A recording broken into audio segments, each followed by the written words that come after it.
दोस्तों, किशोरी क्रिएशन से मैं सपना शर्मा आप सभी का हार्दिक स्वागत करती हूँ आपके अपने चैनल पर। दोस्तों, आज के वीडियो में मैं आपके लिए शिव महीन स्त्रोत लेकर के आई हूँ। श्रावण का प्रिय मास चल रहा है, इसमें कुछ ही दिन शेष रहे हैं। अगर आप शिव महीन स्त्रोत का भोलेनाथ के सम्मुख पाठ सुनाते हैं तो भोलेनाथ जो है बहुत प्रसन्न होते हैं। श्रावण मास में भोलेनाथ शंकर की सादगी का वर्णन करने से शिव प्रसन्न होते हैं। शिव महिम्न स्त्रोत में शिव के दिव्य स्वरूप तथा उनकी सादगी का वर्णन है। शिव महिम्न स्त्रोत। हे हर, आप प्राणी मात्र के कष्टों को हरने वाले हैं। मैं स्त्रोत द्वारा आपकी वंदना कर रहा हूँ, जो कदाचित आपके वंदना के योग्य न भी हो, पर हे महादेव, स्वयं ब्रह्मा और अन्य देवगण भी आपके चरित्र का पूर्ण गुणगान करने में सक्षम नहीं है। जिस प्रकार एक पक्षी अपनी क्षमता के अनुसार ही आसमान में उड़ान भर सकता है, उसी प्रकार मैं भी अपनी यथाशक्ति आपकी आराधना करता हूँ। शिव, आपकी व्याख्या ना तो मन ना ही वचन द्वारा ही संभव है। आपके संदर्भ में वेद भी अचंभित हैं तथा नेति नेति का प्रयोग करते हैं, अर्थात यह भी नहीं और वो भी नहीं। आपका संपूर्ण गुणगान भला कौन कर सकता है? यह जानते हुए भी आप आदि व अंत रहित हैं। परमात्मा का गुणगान कठिन है। मैं आपकी वंदना करता हूँ। वेद और भाषा के सृजक जब स्वयं देवगुरु बृहस्पति भी आपके स्वरूप की व्याख्या करने में असमर्थ हैं, तो फिर मेरा कहना ही क्या है? हे त्रिपुरारी, अपनी सीमित क्षमता का बोध होते हुए भी मैं इस विश्वास से इस स्त्रोत की रचना कर रहा हूँ कि इससे मेरी वाणी शुद्ध होगी तथा मेरी बुद्धि का विकास होगा। देव, आप ही इस संसार के सृजक, पालनकर्ता और प्रलयकर्ता हैं। तीनों वेद आपकी ही संहिता गाते हैं। तीनों गुण, सतोगुण, रजोगुण, तमोगुण आपसे ही प्रकाशित है। आपकी ही शक्ति त्रिदेवों में निहित है। इसके बाद भी कुछ मूढ़ प्राणी आपका उपहास करते हैं तथा आपके बारे में भ्रम फैलाने का प्रयास करते हैं, जो कि सर्वथा अनुचित है। महादेव, वो मूढ़ प्राणी जो स्वयं ही भ्रमित हैं, इस प्रकार से तर्क वितर्क द्वारा आपके अस्तित्व को चुनौती देने की कोशिश करते हैं। वह कहते हैं कि अगर कोई परम पुरुष है तो उसके क्या गुण हैं, वह कैसा दिखता है, उसके क्या साधन हैं, वह इस सृष्टि को किस प्रकार धारण करता है। ये प्रश्न वास्तव में भ्रामक मात्र हैं। वेद ने भी स्पष्ट किया है कि तर्क द्वारा आपको नहीं जाना जा सकता। हे परमपिता, सृष्टि में 7 लोक हैं: भूलोक, भूलोक, स्वर्गलोक, सत्यलोक, महलोक, जनलोक, तपलोक। इनका सृजन भला सृजक आपके बिना कैसे संभव हो सका? यह किस प्रकार से और किस साधन से निर्मित हुए हैं? तात्पर्य यह है कि आप पर किसी प्रकार का संशय नहीं किया जा सकता। विविध प्राणी सत्य तक पहुंचने के लिए विभिन्न वेद पद्धतियों का अनुसरण करते हैं, पर जिस प्रकार सभी नदी अंततः सागर में समाहित हो जाती हैं, ठीक उसी प्रकार हर मार्ग आप तक ही पहुंचता है। शिव, आपके भ्रुकुटी के इशारे मात्र से सभी देवगण ऐश्वर्य और संपदाओं का भोग करते हैं, पर आपके स्वयं के लिए सिर्फ बैल, नंदी, कपाल, बाघंबर, त्रिशूल, कृपाल, नागमाला एवं भस्म मात्र है। अगर कोई संशय करे कि आप देवों के असीम ऐश्वर्य के स्रोत हैं, तो आप स्वयं उन ऐश्वर्यों का भोग क्यों नहीं करते? तो इस प्रश्न का उत्तर सहज ही है। आप इच्छा रहित हैं तथा स्वयं में स्थित प्रज्ञ रहते हैं। त्रिपुर हंता, इस संसार के बारे में विभिन्न विचारकों के भिन्न भिन्न मत हैं। कोई इसे नित्य जानता है तो कोई इसे अनित्य समझता है, अन्य इसे नित्यानित्य बताते हैं। इन विभिन्न मतों के कारण मेरी बुद्धि भ्रमित होती है, पर मेरी भक्ति आप में और दृढ़ होती जा रही है। एक समय आपके पूर्ण स्वरूप का भेद जानने हेतु ब्रह्मा और विष्णु क्रमशः प्रत्येक दिशा में गए, पर उनके सारे प्रयास विफल हुए। तब उन्होंने भक्ति मार्ग अपनाया, तभी आपको जान पाए। क्या आपकी भक्ति कभी विफल हो सकती है?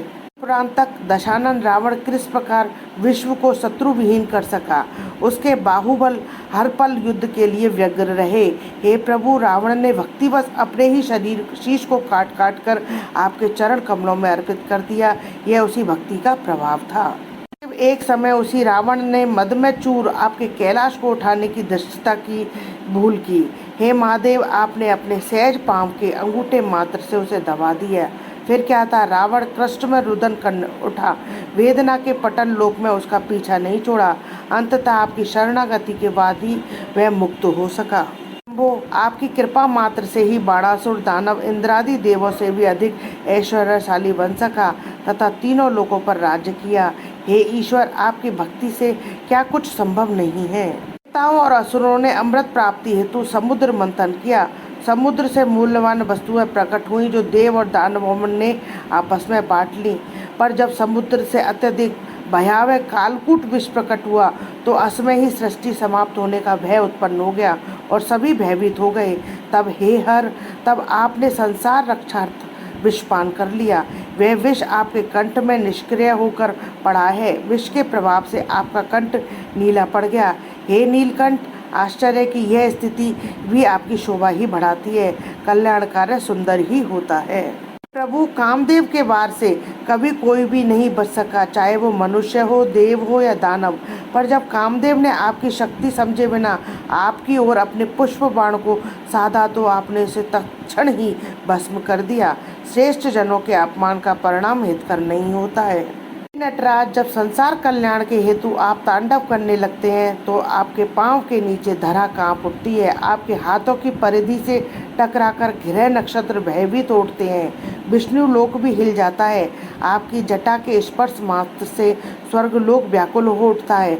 आश्चर्य ही है हे महादेव कि अनेक बार कल्याणकारी कार्य भी भय उत्पन्न करते हैं। आकाश गंगा से निकलती तारागणों के बीच से गुजरती गंगा जल अपनी धारा से धरती पर टापू तथा अपने वेग से चक्रवात उत्पन्न करती है। पर यह उफान से परिपूर्ण गंगा आपके मस्तक पर एक बूंद के समान ही दृष्टिगोचर होती है। यह आपके दिव्य स्वरूप का ही परिचायक है। शिव, आपने त्रिपुरासुर का वध करने हेतु पृथ्वी को रथ, ब्रह्मा को सारथी, सूर्य चंद्र को पहिया और स्वयं इंद्र को बाण बनाया। हे शंभु, इस बृहद प्रयोजन की क्या आवश्यकता थी? आपके लिए तो संसार मात्र का विलय करना अत्यंत ही छोटी बात है। आपको किसी सहायता की क्या आवश्यकता है? भगवान विष्णु ने आपकी सहस्त्र कमलों एवं सहस्त्र नामों द्वारा पूजा प्रारंभ की तो उन्होंने एक कमल कम पाया। तब भक्ति भाव से हरि ने अपनी एक आंख को कमल के स्थान पर अर्पित कर दिया। उनकी यह अदम्य भक्ति ने सुदर्शन चक्र का स्वरूप धारण कर लिया, जिसे भगवान विष्णु संसार के रक्षार्थ उपयोग करते हैं। आदिदेव, आपने ही कर्म फल का विधान बनाया। आपके ही विधान से अच्छे कर्मों तथा यज्ञ कर्म का फल प्राप्त होता है। आपके वचनों में श्रद्धा रखकर सभी वेद कर्मों में आस्था बनाए रखते हैं तथा यज्ञ कर्म में संलग्न रहते हैं। हे प्रभु, यद्यपि आपने यज्ञ कर्म और फल का विधान बताया है, तदपि जो शुद्ध विचारों और कर्मों से प्रेरित ना हो और आपकी अवहेलना करने वाला हो, उसका परिणाम कदाचित विपरीत और अहितकर ही होता है। दक्ष प्रजापति के महायज्ञ से उपयुक्त उदाहरण भला और क्या हो सकता है। दक्ष प्रजापति के यज्ञ में स्वयं ब्रह्मा, पुरोहित तथा अनेकानेक देवगण तथा ऋषि मुनि सम्मिलित हुए, फिर भी शिव की अवहेलना के कारण यज्ञ का नाश हुआ। आप अनीति को सहन नहीं करते, भले ही शुभ कर्म के संदर्भ में क्यों ना हो। एक समय में ब्रह्मा अपनी पुत्री पर ही मोहित हो गए। जब उनकी पुत्री ने हिरणी का सुंदर रूप धारण कर भागने की कोशिश की तो कामातुर ब्रह्मा भी हिरण वेश में उसका पीछा करने लगे। हे शंकर, तब आपने व्याघ्र स्वरूप में धनुष बाण लेकर ब्रह्मा की ओर कूच किया और आपके रौद्र रूप से भयभीत ब्रह्मा आकाश की ओर भाग निकले तथा आज भी आपसे भयभीत है। योगेश्वर, जब आपने माता पार्वती को अपनी सहधर्मिणी बनाया तो उन्हें आपके योगी होने पर शंका उत्पन्न हुई। यह शंका निर्मूल ही थी, क्योंकि जब स्वयं कामदेव ने आप पर अपना प्रभाव दिखलाने की कोशिश की तो आपने काम को जलाकर नष्ट कर दिया। भोलेनाथ, आप शमशान में रमण करते हैं, भूत प्रेत आपके संगी हैं, आप चिता भस्म का लेप करते हैं, मुंडमाल धारण करते हैं। ये सारे गुण ही अशुभ और भयावह जान पड़ते हैं। तब भी शमशान निवासी आपके भक्तों को आप इस स्वरूप में शुभकारी एवं आनंददायी ही प्रतीत होते हैं, क्योंकि हे शंकर, आप मनोवांछित फल प्रदान करने में तनिक भी विलंब नहीं करते। योगीराज, मनुष्य नाना प्रकार के योग्य पद्धति को अपनाते हैं, जैसे कि सांस पर नियंत्रण, उपवास, ध्यान इत्यादि। इन योग क्रियाओं के द्वारा वो जिस आनंद, जिस सुख को प्राप्त करते हैं वह वास्तव में आप ही हैं। हे महादेव, हे शिव, आप ही सूर्य, चंद्र, धरती, आकाश, अग्नि, जल एवं वायु हैं। आप ही आत्मा भी हैं। हे देव, मुझे ऐसा कुछ भी ज्ञात नहीं जो आप ना हो। ओम 3 तत्वों से बना ए उ मैं जो 3 वेदों ऋग्वेद, सामवेद, यजुर्वेद, 3 अवस्था, जागृत अवस्था, स्वप्न अवस्था और सुषुप्त अवस्था, तीनों लोकों, तीनों कालों, तीनों गुणों, त्रिदेवों को इंगित करता है। हे ओंकार, आप ही त्रिगुण, त्रिकाल, त्रिदेव, त्रिअवस्था और त्रिवेद के समागम हैं। वेद और देवगण आपकी इन 8 नामों से वंदना करते हैं। भव, सर्व, रुद्र, पशुपति, उग्र, महादेव, भीम एवं ईशान। हे शंभु, मैं भी आपकी इन नामों से स्तुति करता हूँ। लोचन, आप अत्यधिक दूर हैं और अत्यंत पास भी हैं। आप महाविशाल भी हैं, परम सूक्ष्म भी हैं। आप श्रेष्ठ भी हैं और कनिष्ठ भी हैं। आप ही सभी कुछ हैं, साथ ही आप सभी कुछ से परे भी हैं। हे भव, मैं आपको रजोगुण से युक्त सृजन करता जानकर आपका नमन करता हूँ। हे हर, मैं आपको तामस गुण से युक्त विलय करता मान आपका नमन करता हूँ। हे मृड, आप सतोगुण से व्याप्त सभी का पालन करने वाले हैं, आपको नमस्कार है। आप ही ब्रह्मा, विष्णु एवं महेश हैं। हे परमात्मा, मैं आपको 3 गुणों से परे जानकर शिव रूप में नमस्कार करता हूँ। शिव, आप गुणातीत हैं और आपका विस्तार नित्य बढ़ता ही जाता है।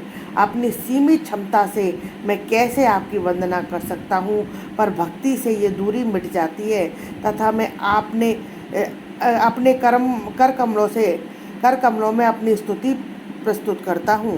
शिव, यदि नीले पर्वत को समुद्र में मिलाकर शाही तैयार की जाए, देवताओं के उद्यान के वृक्ष की शाखाओं की लेखनी बनाई जाए और पृथ्वी को कागज बनाकर भगवती शारदा देवी की अर्थात सरस्वती देवी की अनंत काल तक लिखती रहे, तब भी हे प्रभु, आपके गुणों का संपूर्ण व्याख्यान जो है संभव नहीं होगा। स्त्रोत की रचना पुष्पदंत गंधर्व ने चंद्रमौलेश्वर शिव के गुणगान के लिए की है, जो गुणातीत है।